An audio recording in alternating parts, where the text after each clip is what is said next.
The cinnamon roll recipe you've been waiting for. Incredibly fluffy and packed with cinnamon flavor. My family asks for them every day.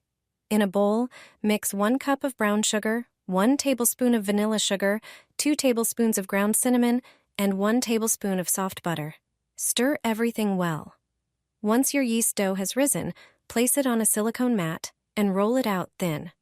For the dough, I used 1 cup of warm milk, 1 ounce of yeast, 3 ounces of butter, about 4 cups of flour, 1 cup of sugar, and 1 teaspoon each of salt and vanilla sugar. Knead the dough and let it rise. Spread the filling evenly over the rolled-out dough. Roll it up tightly toward the opposite edge. Use a piece of thread to cut the roll into small, snail-shaped pieces. You'll get about 12 rolls. On your counter, arrange pieces of kitchen twine in a star shape and place a roll in the center.